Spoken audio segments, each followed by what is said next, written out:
Bonjour, aujourd'hui nous allons voir des mélanges pour vous libérer de 3 névralgies les plus courantes avec les huiles essentielles. Alors tout d'abord, on a parfois des rages de dents. La névralgie dentaire est une névralgie particulière qui touche une muqueuse.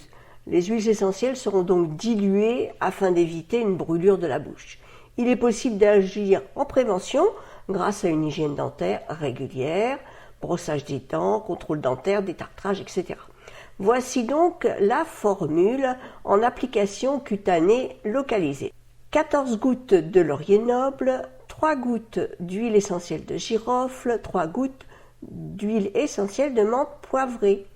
Dans un flacon de 10 ml, ajoutez les huiles essentielles dans les proportions que je viens d'indiquer, puis complétez avec un macérat d'arnica ou une huile végétale alimentaire, comme par exemple le colza ou le tournesol.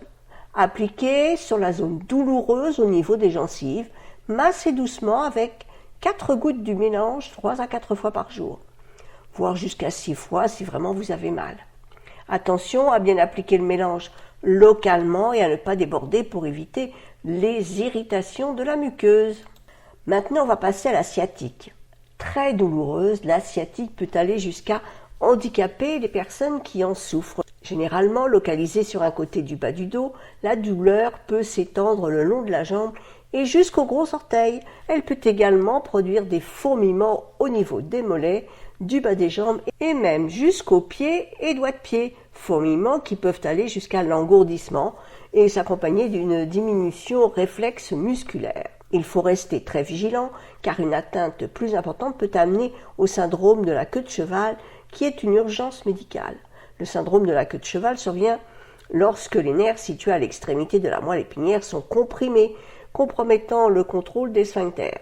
Voici une formule antalgique et anti-inflammatoire contre la sciatique appliquée en massage. 45 gouttes d'huile essentielle de copaiba, 45 gouttes d'huile essentielle de laurier noble, 40 gouttes d'huile essentielle de lavandin, 10 gouttes d'huile essentielle de Gualtéry, 10 gouttes d'eucalyptus citronné. Dans un flacon de 50 ml, ajoutez les huiles essentielles dans les proportions que je viens d'indiquer, puis complétez avec un macérat d'arnica ou une huile végétale de sésame désodorisée. Appliquez localement au niveau de la douleur, le long de la colonne vertébrale, massez doucement le point douloureux avec une dizaine de gouttes du mélange 3 à 4 fois par jour, voire 6 si besoin. Il est également possible de masser le dos en entier ainsi que la jambe concernée.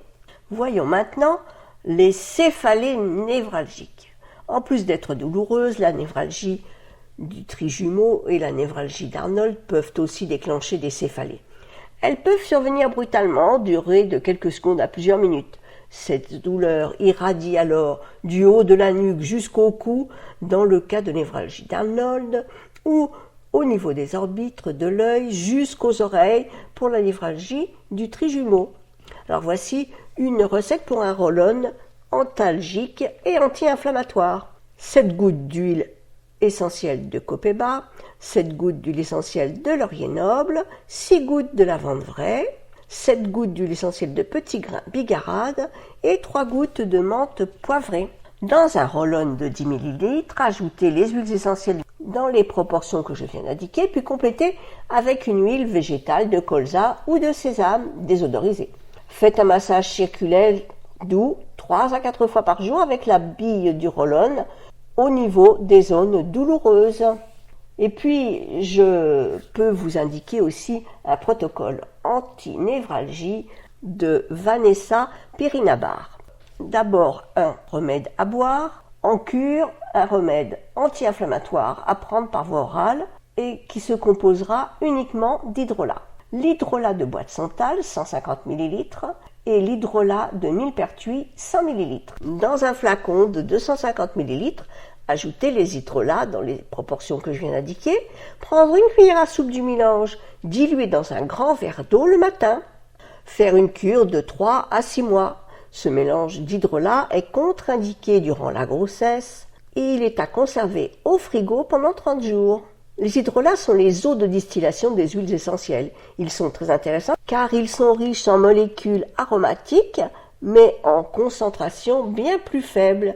Il ne nécessite donc pas les mêmes précautions et contre-indications que les huiles essentielles. Maintenant, voici un remède pour le massage contre vos douleurs. Voici un mélange aux propriétés antalgiques, analgésiques et anti-inflammatoires qui peut être utilisé en massage lors de douleurs névralgiques de toutes sortes. 50 gouttes d'huile essentielle de copaiba, 50 gouttes d'huile essentielle de laurier noble, 30 gouttes d'huile essentielle de lavandin, 20 gouttes d'huile essentielle d'eucalyptus citronné. Bon, ces 4 huiles essentielles, on les retrouve vraiment dans presque tous les mélanges contre les douleurs. Dans un flacon de 50 ml, ajoutez les huiles essentielles, donc dans les proportions que je viens d'indiquer, puis complétez avec un macérat d'arnica ou une huile végétale de sésame désodorisée. Appliquez le mélange au niveau de la zone douloureuse, massez avec une dizaine de gouttes du mélange 3 à 4 fois par jour, voire 6 si besoin. Faites attention aux yeux. Les contre-indications, alors d'une manière générale, toutes les huiles essentielles et ces formules sont déconseillées durant la grossesse, l'allaitement, chez les enfants, les personnes polymédicamentées, mais aussi en cas d'allergie, d'asthme, d'épilepsie, de peau sensible. En cas de doute, demandez conseil à votre médecin, votre pharmacien ou aromathérapeute. On se retrouve très vite pour d'autres conseils.